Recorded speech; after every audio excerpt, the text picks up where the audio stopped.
I'd like to call this meeting to order. The Somerset Middle School Building Committee. Due notice having been posted. Do a roll call.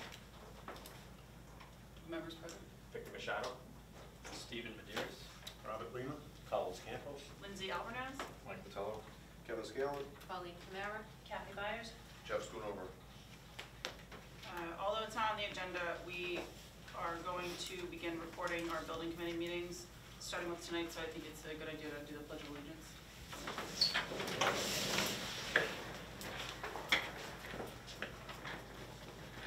I pledge allegiance to the flag of the United States of America and to the republic for which it stands, one nation, under God, indivisible, with liberty and justice for all.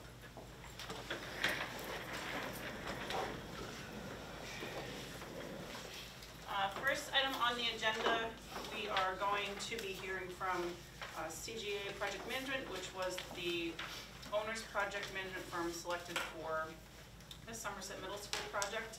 I'd like to introduce Dan Tavares, the program director. I'm going to hand out of some information. How are you? Good, how are you? Thanks. Before, as that's going around, I just wanted, on behalf of CGA, we wanted to thank you for selecting us. We appreciated the opportunity to even be part of this process and to have been selected. It's an honor for us. We're really looking forward to working with everyone here, with the school committee, and with the community at large as we move forward. With me tonight is Andrew DiGiamo, who you met at the interview, as well as Shannon Corey. Shannon Corey's with CGA. She's actually former Somerset resident, grew up in Somerset. She moved over to Swansea now, just so you know. But over the line, just over the line. Try not to hold that against really close. And Mary Beth couldn't be with us tonight. There was a death in her family, so she had to take a couple of days off. So, but we're here, and we wanted. I've been communicating with Lindsay over the last several weeks, and we just wanted to give everyone a little bit of an update in terms of what we've been doing since we have been selected, knowing that we had to go through the OPM selection review panel. We also started to do some work as we move forward. So, you guys have copies. Does everyone have a copy? Yes. There's one or two actually. So I wanted to mention that on March 4th, there was what they call an OPM panel review meeting, although that was the day of the snowstorm and they allowed us to do it remotely. So Lindsay, I think Victor, myself, Jeff, and Andy were on the line. They asked us to prepare a presentation, go over a few things. They had a few key questions related to our company, to our capacity, and some of the reasons why we thought we were a good fit for this project and things of that nature. They also updated us on a few of their regulations that have been updated since the last time, which has only been a couple of years, but they're always reviewing their regulations and updating a few things. And one of them relates to the request for services for the designer services as it pertains to the schedule. In the past, and even recent past, when we advertised, we typically only needed 2 weeks for the designers to respond with their application. That gets reviewed, and then we go through the designer selection process with the MSBA. They felt that over recent times, there hasn't been enough interest in some of these firms. I think they felt that they were either too busy or the schedule was too compressed, and that they felt that giving them some extra time might encourage them to submit. So I already had one schedule already prepared based on what I thought we were going to have. And then likewise, we prepared another schedule over the weekend, anticipation for tonight. And then in my conversations with the MSB this morning, there was another update that I had to modify. So that's the update on the panel review meeting. Jeff or Lindsay, I don't know if you want to add anything to what was discussed. I think it went pretty well. Yeah, they didn't really have, as you said. No. Even, I think they only asked 1 or 2 questions. Most of the things that were stated were actually just statements. Right. Just sharing different things, but only 1 or 2 questions, I think. Yeah. They asked one good question. I really liked it. I wish I had a little more time to respond to it. It was the couple of projects that we've been working on. the buildings have been coming in on the lower end of their cost per square foot, and they kind of wanted to know why that, you know, what we're doing differently, and I just said, well, you know, both districts, the city of Taunton and Westport, in this area in general, this is where we're from, I mean, you know, cost is always an issue, so we take a harder look at the design process. As the design is coming together, we really take a close look, and Kevin can attest to that, that we went through several rounds with that over in Taunton, and I think that's part of the process, you know. And, you know, you can't control how the construction market is, but we hit it right. I mean, we just went out to bid not long ago, and we talked, you know, we hit it right. But even before we went out to bid, we had pretty good cost estimates, and they were on, if you go to the MSBA's website, you can actually see, they graph everything over the last 10, 12 years of how the construction industry has been as it relates to the public school projects. And you can see some of them are at $600 a square foot, which are like in Boston. And then you have other ones that are more like in the $350, $400 a square foot, which is in basically this area. So I thought that was a good question. OPM contract status. I checked in with Lindsay earlier today. It seems that once we went through that OPM review panel, they sent out a letter approving the selection, and the contract has been signed and sent off to the MSBA. Actually, this was another thing that came up during the panel review, is just making sure that everyone understands the differences between eligible and ineligible reimbursement, and what to expect with this process. I think right now you're roughly around 57% reimbursement. And right now, during this phase, during the feasibility study and the schematic design phase, almost all of that will get reimbursed. It's when you move forward into the next phase and you get incentive points and a few other things, the 57% becomes your base reimbursement rate, but your effective rate is only based on what they identify as eligible cost. And there's several areas that's ineligible. But what I have done is identified right now, at least you can see some of the incentive points that they currently offer. And only a couple of them I see on here that could possibly be a factor for this project. You're not forming a new region. You will be going for the 2 extra points for the high efficiency green school program. The best practices for routine and capital maintenance. I'm not sure if that's already been built into your 57%. I'd like to see how that's broken out, but that is an incentive point that you will get. It's difficult for any district to get 2 points, but you'll get at least 1, maybe a little bit more than that. And that's basically an assessment of how you currently maintain your facilities. And then overlay, that's really more for urban settings and other areas like that. Renovation, reuse of existing facilities. Should your solution go the route of an ad reno, there are incentives that they provide for that, and it goes up to 5%. And then establishing a maintenance trust, that's something that's been on their list for a long, long time, but nobody's ever used it. Lindsay and I have talked about that even when we were on the Somerset Berkeley project, that no one's ever gone through that process with them, so they're not even 100% sure of how that process is going to work. And then the areas that are ineligible relate more to site caps. There's an 8% cap on site work. There are caps on OPM fees and architect fees and soft cost fees in general. Now there's a cap on change orders. Anything above 1% on a new construction project will not be reimbursed by the state. And I think it's 2% on ad rental projects. I think that number bumped up a little bit. And then there's a square foot cost cap. And right now I believe it's at $333 a square foot. But it's not a straight, I just want to say it's not like a straight $333. There's formulas that are built into it as it relates to the overall construction cost for them to understand it. For them to be able to formulate what, you know, how we are up against the $333. The point of all of this is that it's our job to make sure that you understand that when you move forward, you know, let's say it's 65%, you're not getting 65%. You might be getting 55% in the end, or 58%, don't really know. But that's kind of what they want to make sure that districts fully understand as you move forward in this process, and for the community at large as well. I think even with the Somerset Berkeley project, even though you guys really maxed out a lot on reimbursement, you had, in fact, you had more things on here than what they offer now. You have the regional school district, you also have the model school, which offered more points, and you had all these other items in here as well with the two points for the maintenance.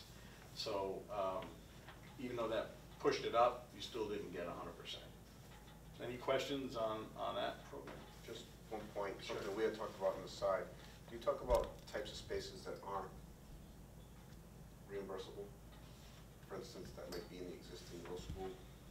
Sure. So yes, that's a good question. So the MSBA has other restrictions and guidelines as it relates to certain building types itself. So a middle school project, they don't support any auditoriums, let's say. So if you were to build a new middle school and you put a new auditorium in there, they would carve that piece of it out as being non-eligible for reimbursement. So that's one example. I only know of one town in the state that actually, they were able to get the, that reimbursement was because the town didn't have any auditoriums, like even in their high school. So they made that exception. So the MSBA tries to make it as as equity as possible around the state, saying, well, we can't just give you a middle school because then everyone, a middle school with an auditorium because then everyone's gonna want it. But they feel that if you have one in town, and this is a middle school, that middle schools today, I guess they're saying don't require one. It's kind of strange, but that is something. Yeah. Now, they may have changed one thing. There was a time that they wouldn't even allow you to build it, like put it in. They may now say, well, you can build it, but we're not going to pay for it. But we can, as you move forward, that'll be something to be keeping in the back of your mind.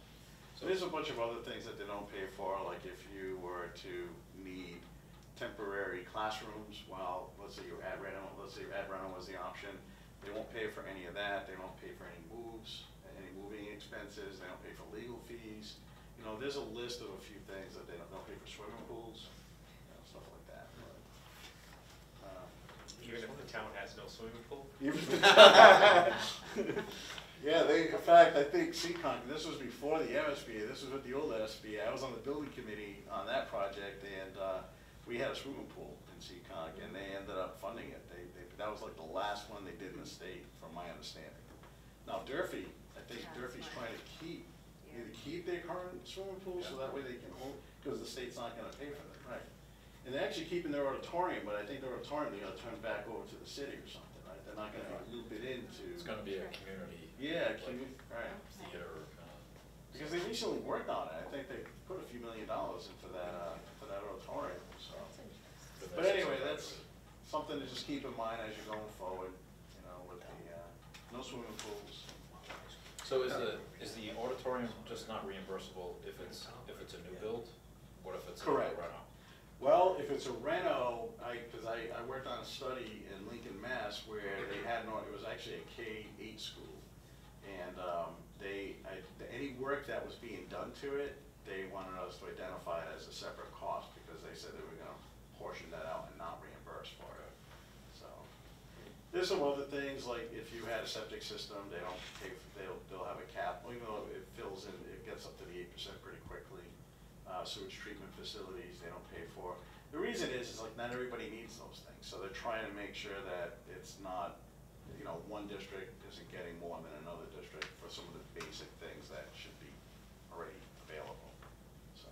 Now, this 57.48% reimbursement, that's the 2019 rate, the current rate? I don't know, I spoke with That was Lindsay. last year's rate. This was last year, so I don't. That keeps going up. When we first started I don't know what looking it at is this year. I just quoted last year to Dan. Yeah, That's the one we- so I just plugged that in for now. Okay, because when we first started, that was around 54%, then it went up to about 55. Mm. That's good. So now 57, almost 57 and a half. One of our last calls, it was 56. I Yeah, remember so- that being, Hmm. that's what. So we can look into that. I think they do this every year, they assess it on an annual basis. I've actually seen, like Westport actually went down one year, just before we were going for the. So when does that lock in, that rate? Well, I Or think whatever. you should already have a locked-in rate now as part of the study. And then once you move forward, it'll be locked in again when you get to the project Whatever that scope rate and is. budget is, whatever that rate is. And they typically don't make any other adjustments after that. So once you lock in there, that's the end of it, Okay. whether it goes up or down. Like I said, Westport just missed it by like a month. Their rate, I think the MSBA was looking, they increased some rates, but because of the timing of their board meeting, we appealed to them, but they said, no, everybody that was in, they got it, nobody else, so. So that's just some information to understand on the whole reimbursement and how that works. And I can get you, whatever system that you want us to share this information on, we can forward that on to Lindsay or someone else, and that can go around to everyone so you can actually see the details of their reimbursement, what's eligible, what's ineligible. But I think it's just important to know. It's nothing that's gonna, I think, change your mind in terms of what you're gonna decide to do. You're gonna do something that you need to do programmatically. But it is just something for the community to understand in the back and their minds as well. Model school program, this also came up during that call. And the reason for that is that if the town is interested in exploring a model school, we are required to include that language in the designer's RFS. So that way they know that the town may be contemplating it. I did a little bit of research. There's only 3 middle schools that are on the MSBA's list. Somerset Berkeley is no longer on the list, so you know, they had, in 2016, they revamped their model school program. They actually put a pause on it and they revamped it, and they basically did away with all of the schools that were already on it because codes had changed, regulations had changed, you know, even design regulations had changed, so they felt they had to start over again. But there's 3 middle schools that they identified, and I included them in here. You can see what they are. One is Quinn Middle School in Hudson. The other one is the Thurgood Marshall Middle School in Lynn, and the third one is the Sherwood Middle School in Shrewsbury. So in the model school program, it's changed quite a bit from Somerset Berkeley, where back during that time, you could actually modify it a little bit. You could move things around. In fact, I think the CAF was in one place and the gym was in another place, and you added more program to support the robust arts and music programs that you had, that you served here at Somerset Berkeley. Now it's like pretty much what you see is what you get. The limit might be you can pick your colors, you know, and you can pick some of the interior materials, and you can maybe pick your exterior materials, but making major changes to the design is kind of going against what they thought of as a model school. So basically, what you see is what you get, and not all model schools are going to fit your program or fit your site. You can see some of these examples. You know, one is a grade 5 through 7, serving 715 students. That might be the closest one. Then there's a 6A serving 1,100 students. So that would be a pretty big, dramatic change to modify. And then the other one is just a 5-6 serving 900 students, another pretty large school. I also want to point out, and I didn't have a conversation with MSBA about this, but 2 of those architectural firms are no longer in business. So I think that could change a lot of things. I don't know why. You know, I don't know if they just haven't gone through it, but OMR Architects, who designed, I think they designed Hudson. They're no longer in business since about a year ago. They closed shop, and the other one is the Sherwood Middle School by Lamero Pagano. They closed shop about a year ago also. So again, I don't know how that's going to work, but we do need to have that conversation before we release the RFS to the designers, whether or not there's an interest, whether or not there's even a likelihood that something like that could actually fit on your campus. If those firms are no longer in business, you can't use those I don't think so. schools. So that'd make you one possible school. Right, So it would seem like we're pretty much precluded from I think so. spending the energy and money and time on even looking at that program at this point. That would be my opinion. But it's good for discussion. But it seems that way. I mean, we'd have to look at a floor plan of, I mean, first of all, I have to confirm with MSBA whether or not those 2 are off the table, because if those architects aren't around, then there's no, you can't use, someone else is not gonna take those documents and build on behalf of that architect, so I think that's a good point. But, you know, we don't have to decide this tonight, but before we go and put the RFS out, we should have some understanding if there's a part of that is because some of these architects who are very busy, if a district is considering a model school and they don't have a model school, they may not even submit. They may say, you know what, if this is the direction that they may be going in, we're probably won't submit on it. That's not to say that they will do that, but that is what we actually did have one firm did not submit in Westport because it was included in the RFS that they were considering it. And they did consider it. They went through the whole process. Just a quick question, before we decide, obviously you'll find out about the two Yes. that are no longer in business. The other one, the Marshall School in Lynn, that's for 1,100 students, which is way. Right. But before, could you schedule a tour of the 3 schools for those that would like to go, at least to either just get an idea of what it looks like, to even see if it's an option, and then those that did do the tour come back and say, hey, it's really not an option, or it may be an option before we even complete this as well? I would think, you know, any fairly, how old are these schools? They had to have been constructed, I think, with it like after 2012 or 2014, so they're fairly new. They're probably a couple of years old. Okay. They had to have been open for at least 1 year before they could even be qualified to become a model school. There's a lot of things that had to get tested, so they've probably been around for 3 years, I'd say. Yeah, I would think any new school that we're gonna go, that we were to visit, is gonna be impressive, right? Right. Because compared to what we're looking at in that, it's gonna be pretty serious, but, you know, as much as I like to see those schools, a school designed for 1,100 students is not gonna look anything like what we would be looking for. You know? In the NSBA, through their analysis, because we did this in Taunton as well, we did a little bit of an analysis based on the options that they had. That one might not even be an option based on the size and the program that they have there, because you'd be making too many changes to that model for it to actually fit your program. Right, and that's why I was And they would alluding just to take that right off. the fact that this isn't gonna be an option, because we're not gonna be able to use the 2 that the architects aren't in business, because there's nobody to support and update those plans to current codes. Nobody else knows the firm's gonna touch it, and then the one that's left is what? Yeah, I mean, you're talking several hundred students larger. It's an urban building. So it's just, I just, you know. Here's what I think I'll do. I mean, here's what I will do. I'll contact the MSBA tomorrow to get a little bit more clarity on the 2 architects that are no longer in business. Like, are those models basically off the table? And then I can talk to them a little bit. I mean, whoever I speak with over there should have a general idea of what your program is about and whether or not the likelihood of any of these models even fitting the program or fitting the site. We can also try to see if we can get some floor plans or even like an aerial site plan of what their buildings look like and kind of see how that would look. But I think within a couple of weeks, before we go and advertise for the architect, we should reconcile that, you know, one way or the other. And then once that's reconciled, I guess if there is a desire to go visit 1 or 2 or all the schools, then we can try to arrange that. But let me, so we'll follow up on that one. Any other questions on the model school program? Because there was a lot of curiosity that a lot of folks didn't realize the model school program still existed.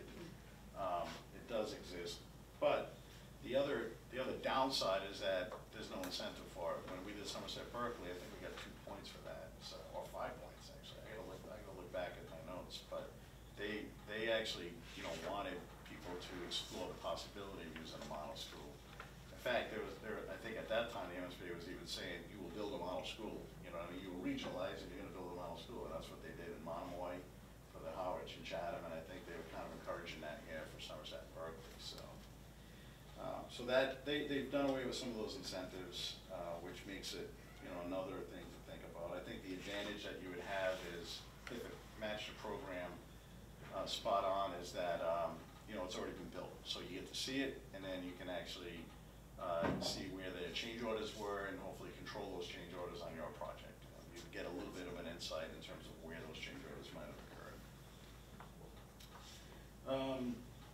So now we're down to the designer request for services. So the RFS, we have a draft.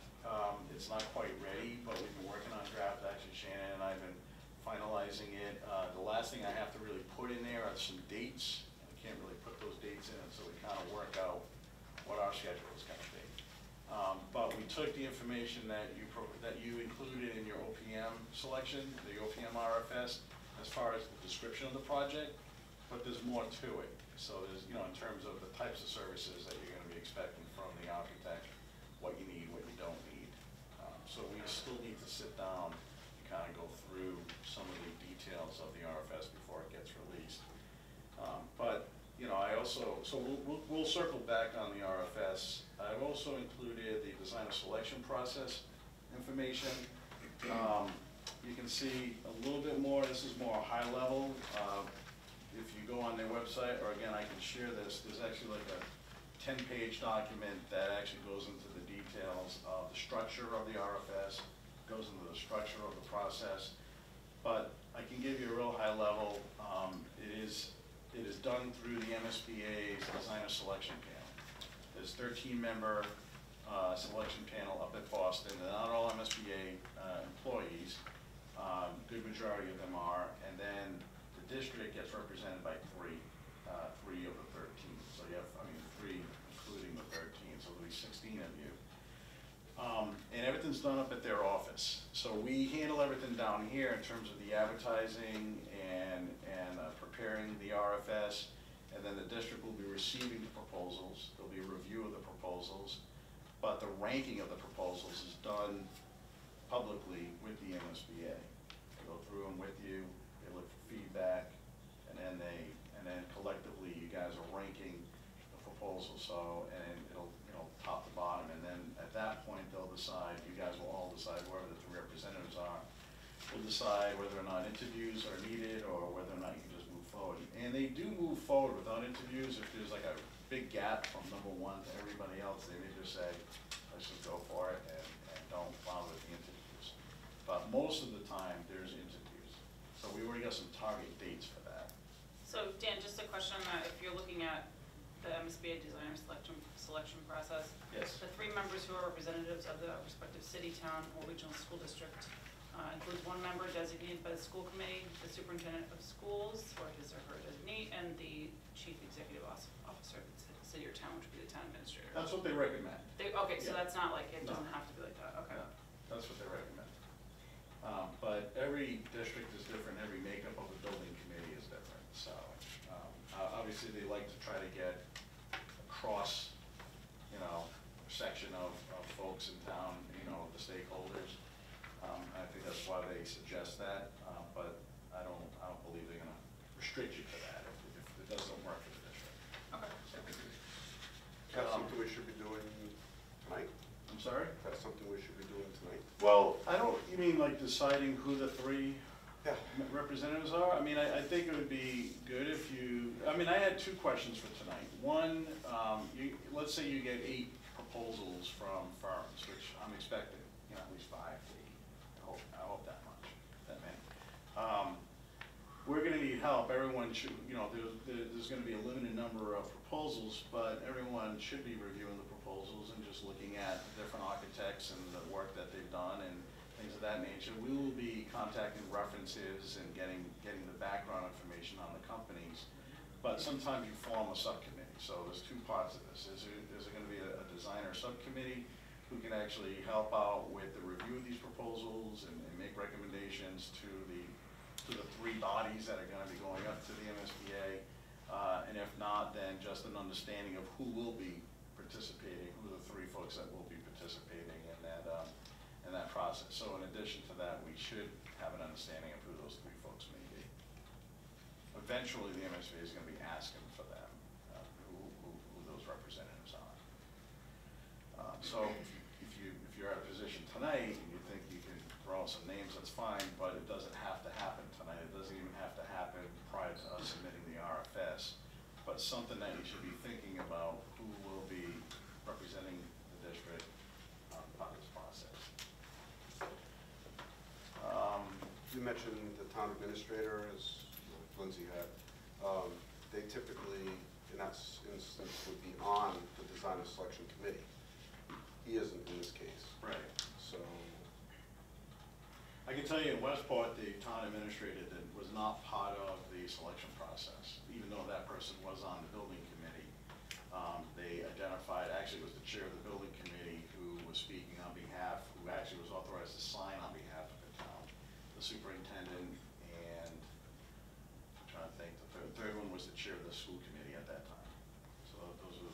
folks that did there. So that's why you like the town administrator, even though they're saying town manager, town administrator. That person, that individual was not at that process. You really want people that have at least somewhat of an interest in the design process and understanding, reviewing these proposals, being able to make a recommendation. Well, it does say, or his or her designee. Exactly. So I think that That's what happened was. with the town manager, I think we should at least ask. Right. And then if he wants to designate someone or have us, have Sure. this committee that designates someone, we can. And it's a public meeting, anybody can be up there as part of this process, watching it unfold. They typically happen in the morning, and it's, the proposal review process is pretty quick, even though they go through a lot of them. The interviews are probably like 45 minutes each, so if you have 3 interviews, you're usually there for a good part of the morning. But it is an interesting process to be part of. It's a little different than what you guys went through when you selected your architect for Somerset Berkeley, because you were interviewing model school architects, and they all took place right here in this room. And with the other program, the core program, all of that's done with the MSBA. And I think I mentioned on the interview is that, and we'll work closely with whoever those folks are that get identified, but they do look, this panel looks to the district. They actually listen. They really want to make sure that they're helping you choose the right firm that's going to best represent this district. So helping you get there to kind of narrow that list down and be able to formulate in your mind some of the firms that you like, some of the firms you didn't like, and why, without ranking them. And that's what they don't want to have happen. Anybody ranking these firms going into this meeting going, oh yeah, we already know our top 3, this is who we want. They don't want that process to happen. They want to be part of that.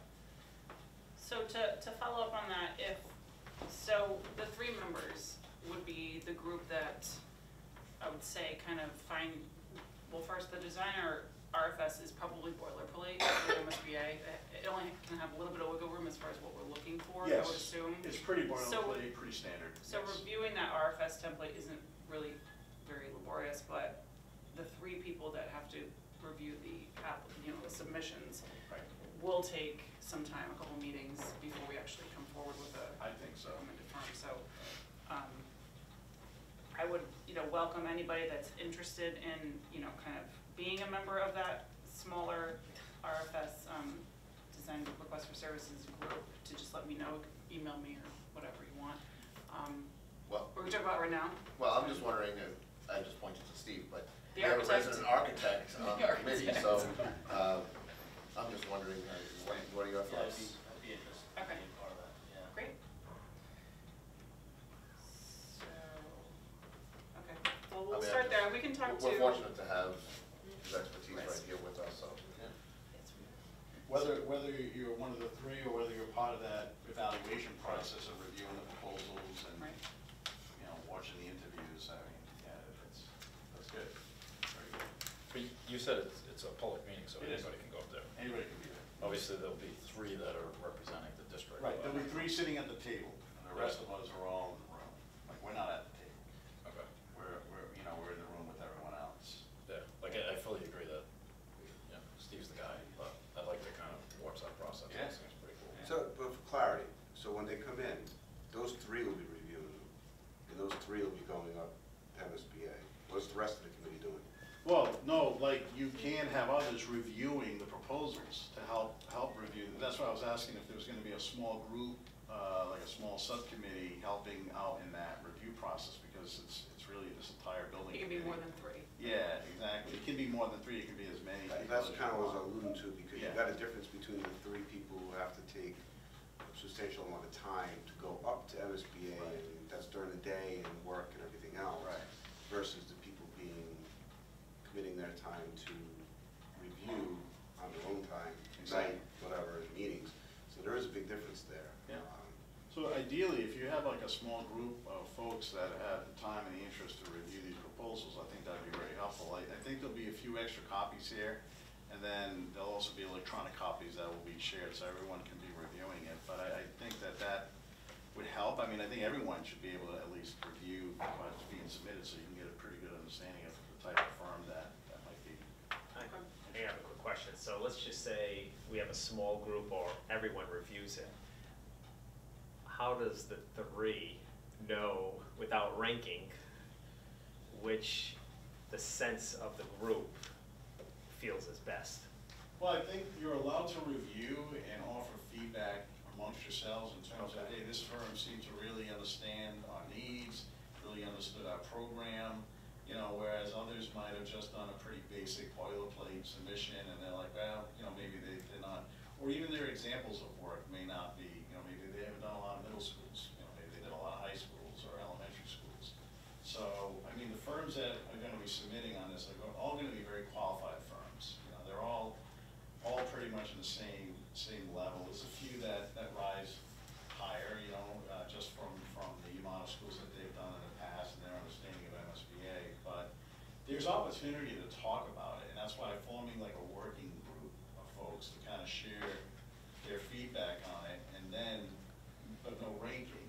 But you can start to see which ones are starting to be in this bucket versus the ones that might be in that bucket without actually ranking them. So really, ideally, what you want to be able to do is go up there knowing that there's at least 3 or 4 firms that you'd be happy with if they got selected, without saying 1, 2, 3, 4 kind of thing.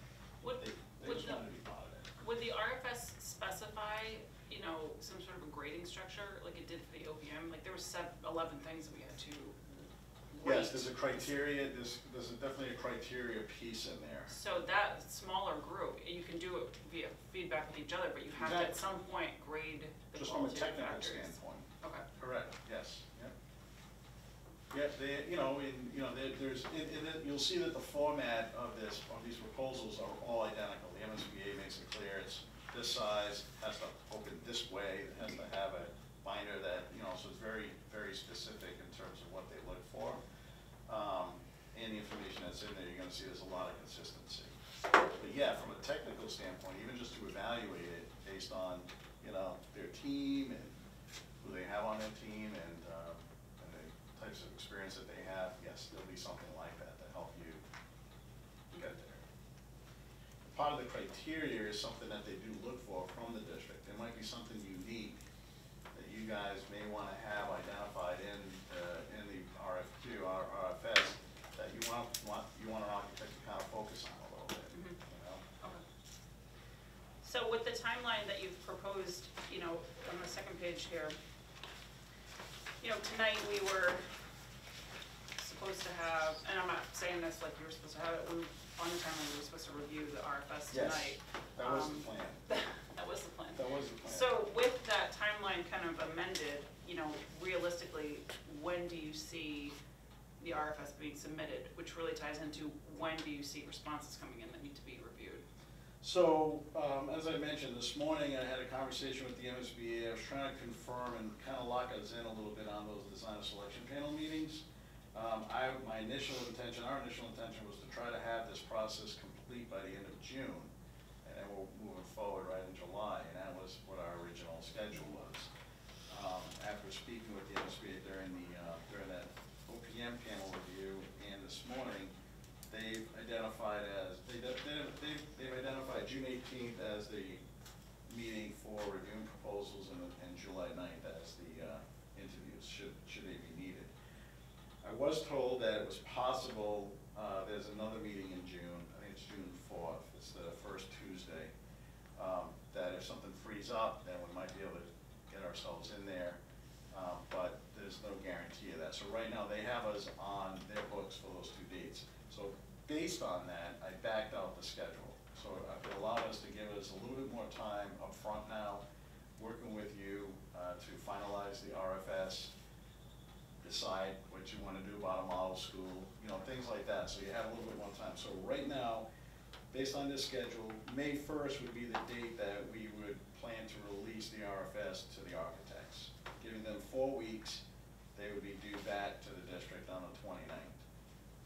So that's that time. So we're looking at by the end of this month, maybe I have on here April 22nd, as either a building committee meeting or a small group meeting to basically say we're good with the RFS, we're ready to roll with this thing.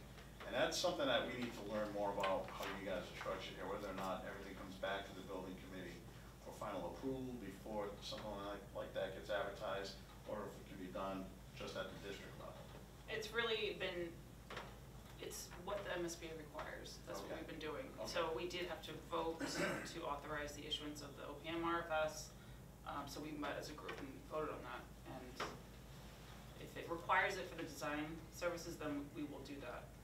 I just don't know about the April 22nd date, because we do have school committee that night for K-8. Oh, that's just a, that's a. Yeah, no, I'm trying to get the timeline for the next, Yeah. for April's meeting, I guess. That's a Monday though, Yeah. right? Do you guys have school committee meetings on Mondays? We've been meeting every third Monday of the month, but Okay. April 15th is a holiday. Holiday, that's right. And the 22nd is, we have a school committee meeting, but we can meet before then at 6, really Yeah. quick, if that works for everybody's schedule. Or it could even be, you know, we might be able to even have this ready before that, you know, I mean, maybe you can even do it 2 weeks earlier, but this is just placeholders Sure. for right now until we have things finalized. Okay. But that's the idea, so between now and the 22nd, you can see there's quite a bit of time, it's almost a month. You know what I mean, I think we might be able to speed that process up a little bit. So I guess my question would be, as far as the content for the RFS, it sounds like the only real question is the model school, yea or nay. Model school, Does- yea or nay, yes. Is In there our timeline. anything else in the timeline? Yeah. Nothing else is really, No, just the criteria, like if there's anything unique, and we can share that criteria, there's a list of 10 or 8 or 10 items that are in there right now. That is standard MSBA stuff. I think half of them were like standard MSBA stuff. I think Shannon, you had looked at maybe incorporating a few other items in there. So between the criteria, decision on the model school, and just confirming the timeline of everything, that's all, everything else is pretty standard. So, nothing crazy in the RFS, really. But the model school is a big one. what about April 8th? That's election night. Is it? Be my last day in school committee. I remember that date. Okay. Do you only meet on Mondays? I know it's always hot, because I'm sure all you guys are, you're on other boards and Yeah, we have only been meeting on Mondays. but, Mondays, yeah. I'm open to doing it on the 22nd before school committee meeting, just to go through the highlights, if that works for you and you. You won't be here anymore. I'm calling in, I'll be in California, Okay. so. Oh, okay, so you can dial into that Yeah, too. I can definitely dial in. I think it's better if it's not required even to vote on the RFS that we are submitting. I think it's prudent to have the full building committee vote on that. Just to Sure. have the chance to review it, make sure that what you're saying, you know, we have to put input as to what we want for the design. So I think it's prudent that the whole building committee gets to see that and vote on it. All right. So if we could pencil that in, I think that's a good idea. So that would be at an Yeah. earlier time? We might, well, school committee starts at 6:30. Maybe 5:30 or 5:30 or 6? 6, I think is sufficient. Yeah, I mean, I think as long as everyone's had a chance to actually see the RFS, the final version of it, send We it can around send it before. electronically, and then Yeah. be able Great. to vote on it. It's pretty straightforward. It's very similar to the OPM one. The only difference is that there's a little bit more design-related things in there as it relates to consultants, you know, what type of consultants that we need them to include on there.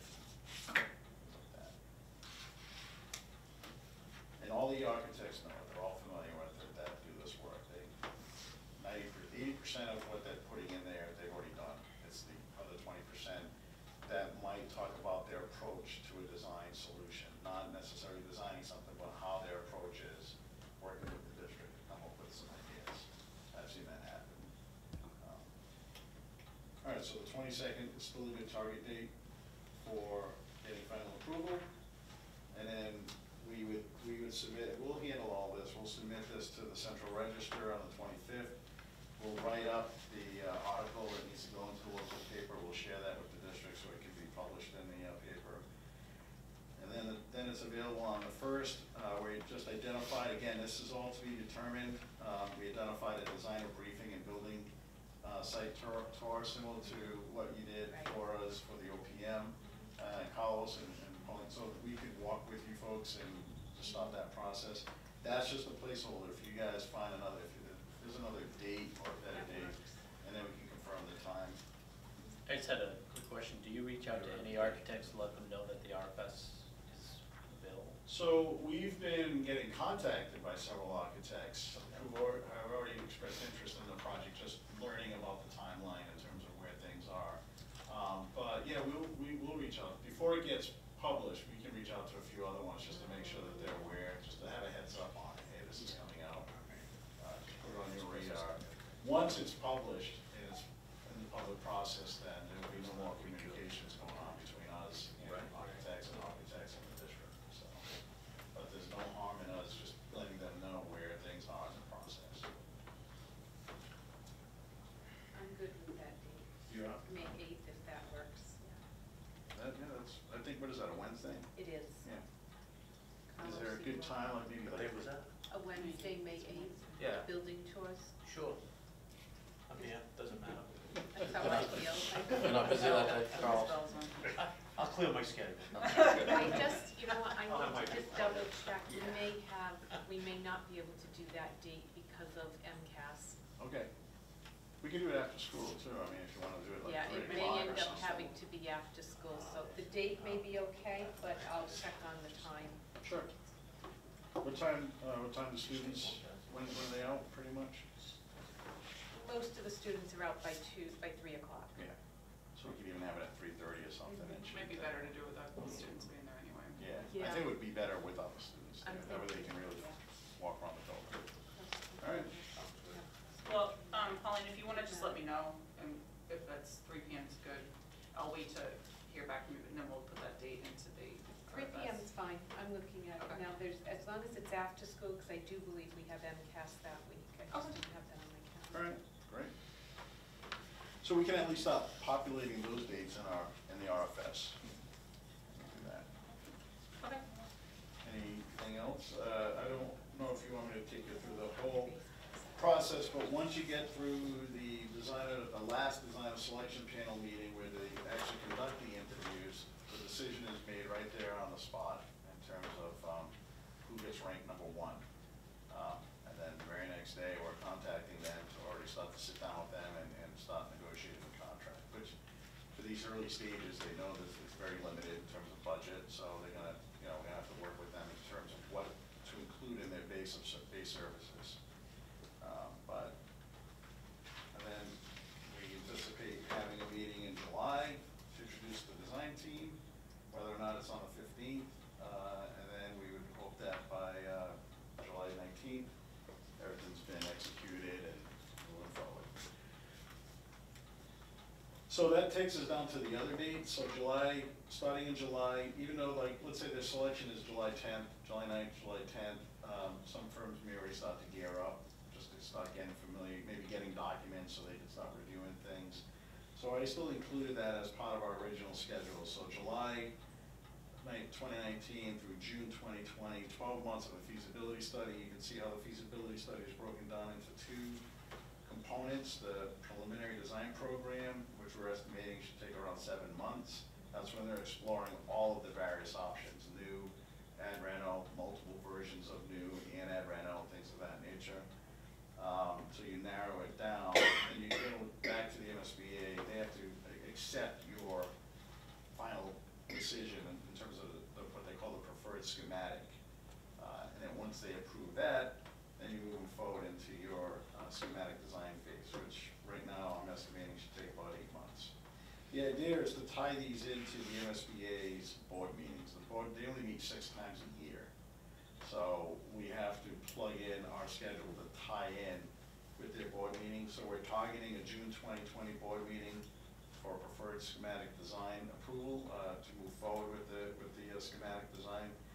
And then a February 2021 board meeting to approve the project scope and budget. And that's when you're locking in on your rates and reimbursement and everything at that point. So again, those are target dates. But they tie in pretty nicely, especially with the May 21 town meeting. That gives you a few months before that town meeting to really finalize the push for outreach. But outreach will be occurring long before that. So that's it. I mean, I don't know if there's any other questions. The only reason why I included the budget in there was just so that way, we fully understand how the budget was broken down as it got submitted to the MSBA. There is flexibility with that. That's why I put an asterisk next to the environmental and site will definitely be something that'll get rolled into the AE fee as a, I'm sorry? where's the budget? Oh, right, right, On the front page. Moving along here. Well, again, we skipped over to the schedule, I know, so I it's went back like- to the budget. That's the last piece of information that I have on here. And then the other is really more of like your contingency, you know, so you have flexibility there. You could say environmental and site 125 and contingency of 50, but that's something that's part of the negotiations with the architect. They will be responsible for providing a survey, traffic study, do some early geotech and geoenvironmental assessment. So that's what that $135,000 is for. And then you have a contingency in case you need to do something else out there. You have a little bit of money there. But it's pretty straightforward. It's a fairly straightforward process with the, in this early phase of this project. So is there anything else that you might need from us, or if you need us to share more information, email things out? But again, going back to your question, Kevin, we do need to have someone standing on a model school, and at some point, who the three representatives might be, and whether or not we're gonna have a working group that we can start working with. Sure. So, I would just leave it as, if anyone is interested, other than Steve and being part of that, you know, kind of formal review process for the proposals, just email me directly, and hopefully at the next meeting, we can just decide that, because the following week we have to issue this, and the proposals will be coming back by the end of May, so it would be good to get those people on board. Right, and that's the date that I put in there as more of a deadline for us to approve. That doesn't mean that you can't have another meeting between now and We then. could, that's So true. if there's a need for another building committee meeting or any kind of meeting, you know, that's what I wanted to learn tonight in terms of, we have time for that. Okay. And it might be helpful to have that meeting and kind of discuss it, you know, amongst yourselves. Would it be safe to be safe with the three? I mean, obviously, he's gonna be on it. Should be yourself or designee, so there's really only one spot available, and if you're putting it out to the town administrator, either he's gonna take it, designate, or say no. So if he's out, there's one spot open. To me, that should be a member of the school committee, but that's just my 2 cents. So I don't think there's a whole lot of angst over it. So I will contact Richard Brown tomorrow. I'll ask him if he'd like to participate, or if he'd like to designate someone, or if he just allows us to designate someone, and then that'll be the third seat. And then I think I prefer what Kevin said. Basically, the two of you, if he wants to participate, great. If he doesn't, I think it should be a school committee member. And I know I'm kind of volunteering myself because I'm the only school committee on the board right now, but I just don't think we should have the town decide who wants to be on the committee. I personally think it should be in our control. And, you know, and in the past, we've experienced that when the town, every time they hear a school committee member is there, they feel like, you know, they like having elected officials coming in and kiss the ring so much sometimes. So I definitely think, you know, I would have said Lindsay to be on the committee, but we know that obviously item number 3, that's not the case in June. So I would definitely recommend you, so. Should that be a motion of this body to designate them 3? Yeah, I think there will need some kind of formal vote at some point. It doesn't have to happen tonight, but I think, yes, I think there should be. You can come sit over here, Chris. Sorry, I'm having the meeting just got over. And then I have another point. Sorry, I guess I'm talking a lot, but, so with Lindsay unfortunately leaving us, I don't know what the timeline is to replace her, but this committee has to have somebody that's got MCCPO status. Does anybody else have that? So Dan and I have spoken about that. That was a concern of mine. But he has indicated that the MSBA, as long as there's a plan to get somebody to have that certification, they'll give us a little bit of flexibility for a short amount of time. I would say no longer than 9 months, maybe. Yeah. So that shouldn't deter this timeline that Dan has laid out. But we do need somebody at some point to have that certification. Whether it's, my successor or whatever that is, so. The job description that we proposed to Des included either having that procurement certification or to be able to get it. I would bring that up only because Taunton, we lost our MCPO. Right. And we're, what, a year in, Yeah. and they're still going through the certification process to Right. get it, because they only offer the classes so often, and you have to do them in order, and so it's a very lengthy process to get through, so just bring it up. I mean, they've let us go because, we have mayors who can act as chief financial Correct. officer, so we're getting more latitude than the town would in that scenario, so. That's true. So there's gotta be somebody on the town side that has that certification. Town administrator probably does. Right? Oh, somewhere to ground. I don't think he does. Joe? I only took the building one. They have You only have the building one? Yeah, that's the only one I took. Yeah, building, me too. Yeah. Just building.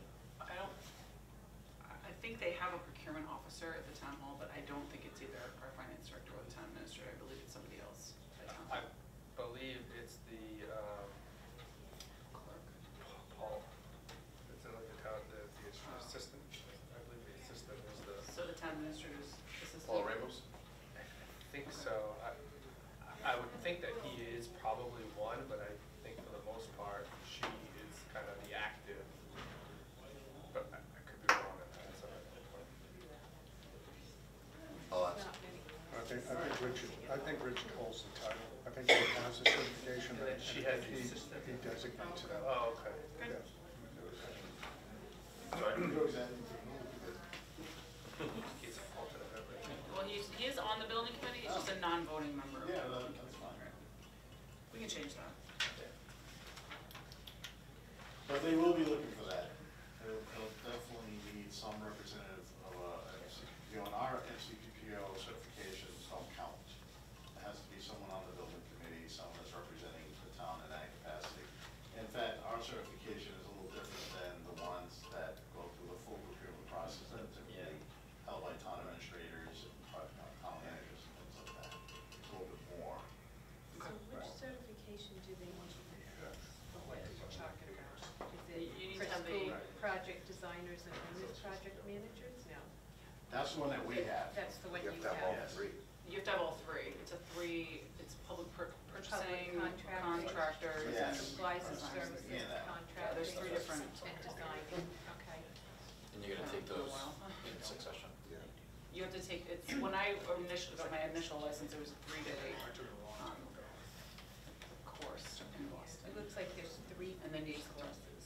There's 3 different ones that you need to get the certification that's needed for this one. And then you just have to recert every 2 years. You have to go to training and take a test, which is new, so it's Yes. fun. Andy's going through his recertification this week. Yes. Thursday. But it's different for what you have to do to maintain that certification. Anybody that's. Was it just Carolyn that? No.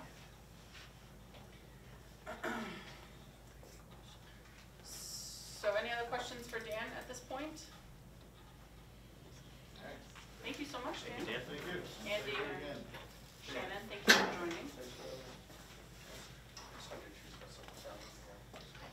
Okay, so we'll move on to the second agenda item, which is the approval of minutes for November 19th, 2018, December 10th, 2018, and January 23rd, 2019, when we actually recommended CGA as our OPM. So I've sent these out ahead of time. I hope everyone has had a chance to review them. If you have any changes, please let me or Steve know. Now, I guess, you can do it in open session. So, but thank you, Steve, for being our recording secretary. It is not an easy job sometimes, so I appreciate you doing that. Madam Chair, I'd like to make a motion that we accept the meeting number 5. The meeting took place on November 19th as written. Second. Or, second. Any discussion? All those in favor? Aye. Madam Chair, I'd like to make a motion that we accept meeting number 6, meeting being held on December 10th, 2018, as written. Sorry. Was that a second? Yeah. It was two. Any discussion? You got that? Which one? You're gonna write to approve it. Any discussion? All those in favor? Aye. Madam Chair, I'd like to make a motion that we accept meeting number 7, meeting took place on January 23rd, 2019, as written and presented. You go first. Second. Any discussion? All those in favor? Aye. And I'll abstain, I wasn't here that night.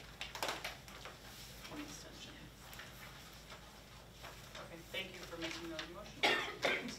The third item on the agenda was alluded to earlier. Most of you know I am moving on to a different school district, which means I will no longer be able to serve as the building committee chair.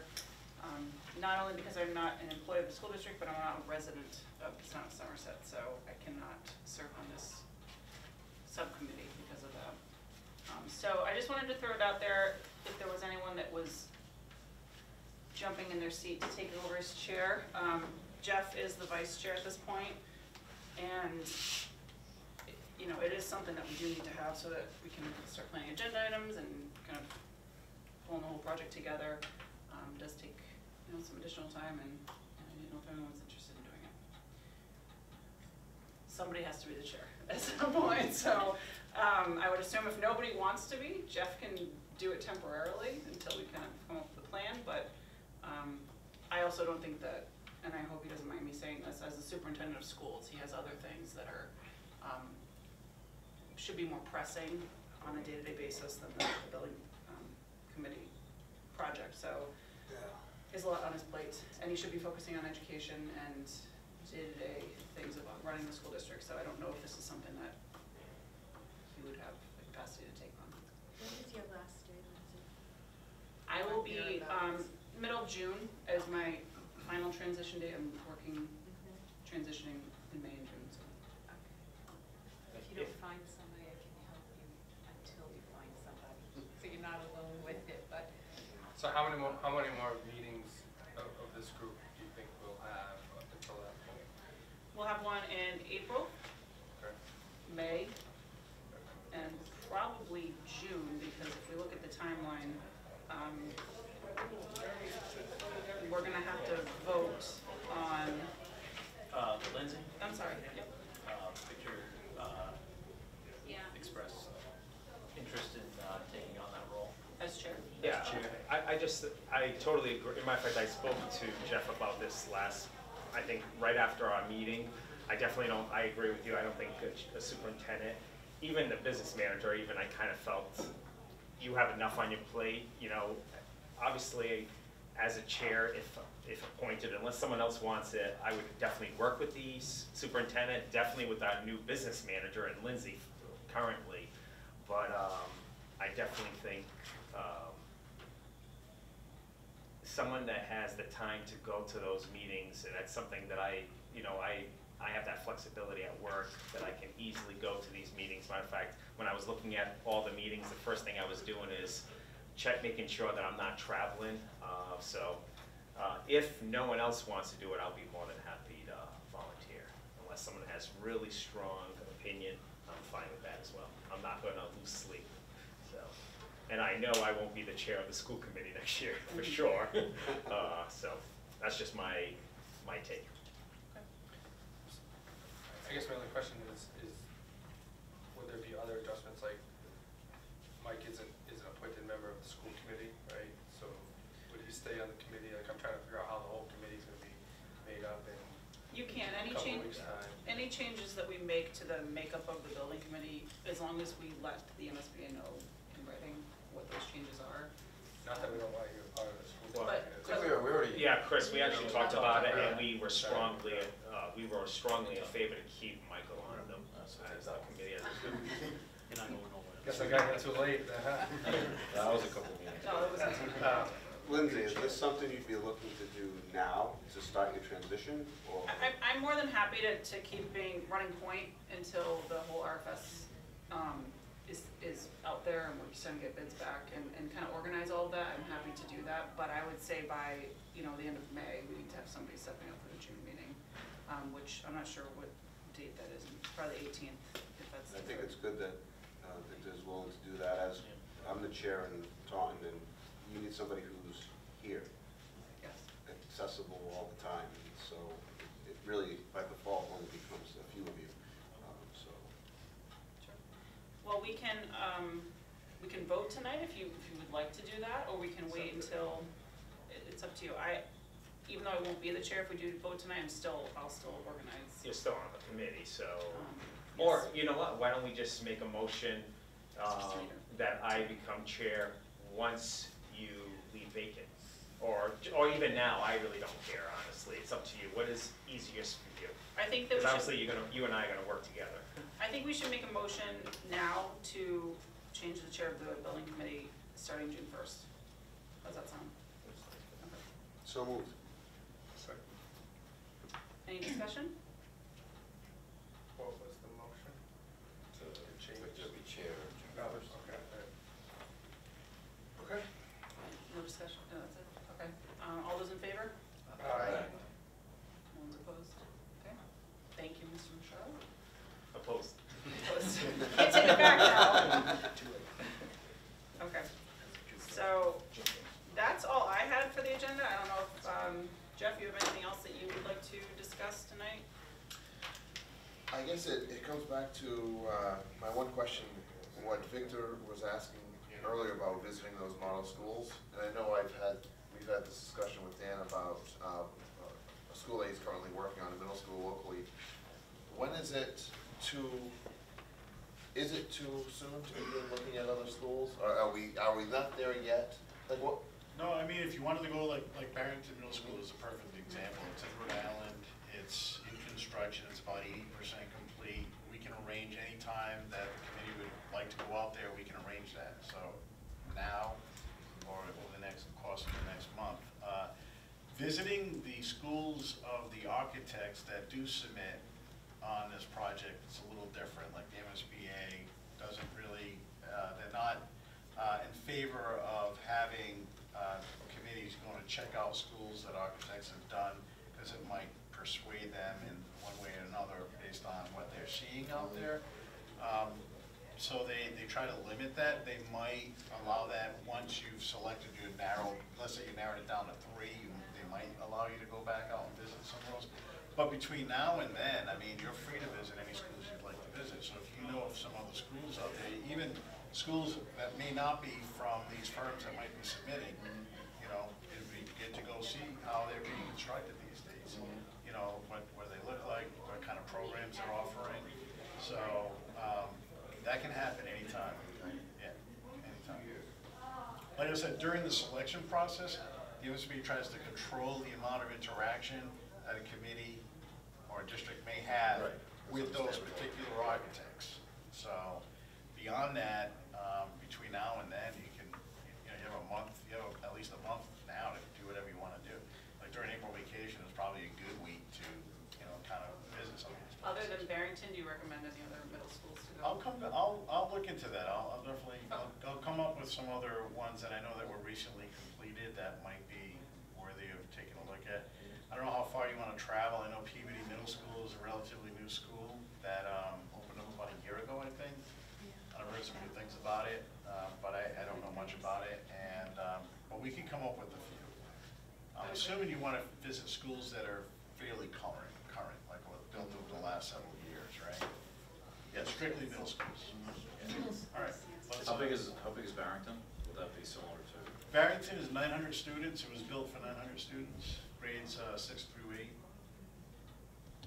Did you say that was a refurb or is that a new school? New construction. Okay. Yeah. Are there any that would fall into the kind of like? Manag right now? Yeah. Yeah, there's several out there. I think Situate, there's one out in Situate, or Rockland somewhere out there. But we can come up with a list, some options to look at that too. Right, that's a good point. I wanted to look just at Yeah. new construction. You want to see both models. Yeah, again, for me sitting in this position, refurb of the existing structure is still priority number one without looking at tons of dollars, or looking at the comparative budgets, but, you know, some kind of a refurb would still be my preferred method, just from a cost standpoint, you know, if that's the ultimate direction, but, so I'd be interested in seeing one of those also. Sure. So I would suggest visiting as many schools as you can before we go and release the RFS. So if there's, I can give you a list of schools that might be of interest.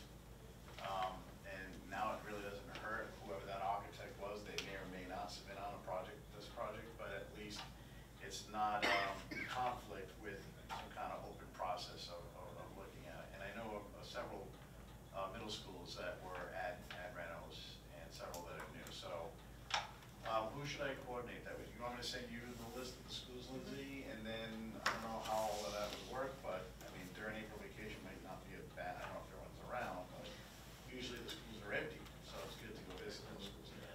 I can reach out to the business managers of the facility person in Yeah. those schools and see if that works. And the superintendent's Start to obviously. arrange it.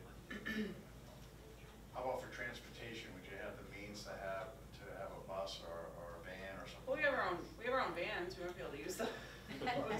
I'm not joking, like, if there's 8 of us that wanna go, or 10 of us that wanna go, we can. Well, that's I'll what they jump did in in the van. Westport. They did that in Westport. They did go visit a few schools, and they had a bus, or maybe a small bus or a van Yeah. that drove them to different places. That could be fun. All right. I'll send that out this week, next couple of days. Thank you. Only during April vacation, are you in town or? No. Yeah, I would say avoid that week, because I would definitely would want the principal there, and I Yeah, also sure. would want probably some of the, you know, performing arts people, and, you know, I know they're not on the committee, but does it work? Because if it doesn't work, I wouldn't even be interested in looking, or even considering that Performing long. arts people. Well, You said performing, you want somebody from performing arts to look at, go on like school visits. Marshall, David Marshall or someone, David Marshall, a couple of content coordinators, a science coordinator, something to look at the labs and just to have a Some kind of of. us have seen a few schools, but not many. I've probably seen more than most, just because I go to the middle schools for other events, but not the new ones.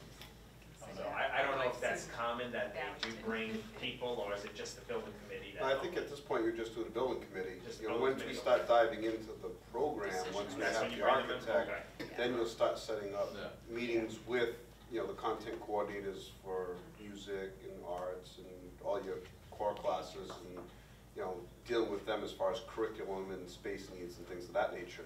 Good then. But at this point, you're just trying to get an impression, an overall impression of a school. Yeah, I think once we, if there's something that we like, and we're like, hey, you know, this looks pretty good, then you bring other people in to get their, In fact, like, more educated opinion. in fact, the building project in Barrington that Dan was just talking about, they came, the superintendent and a few people, including Dan, came to Somerset Berkeley for a first visit, and then he came back several months later with a larger group Okay. to get, you know, to have those people present. I remember the first time I went to Whitney Hanson, it was just, I think it was did you go to it? Yeah, it was Carlos, myself, Jim Kiley, and the superintendent.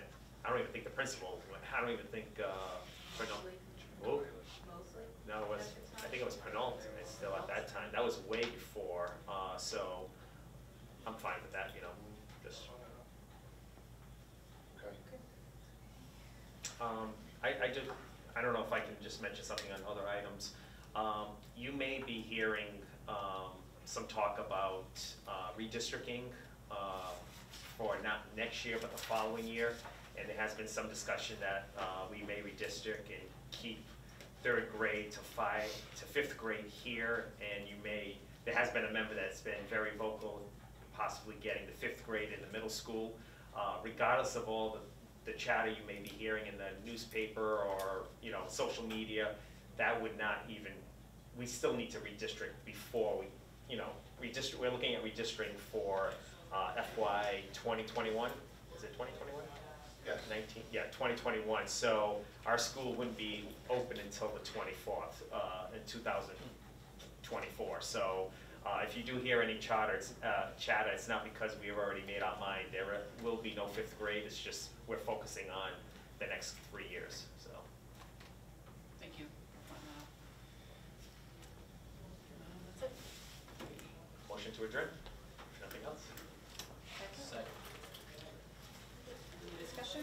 All those in favor?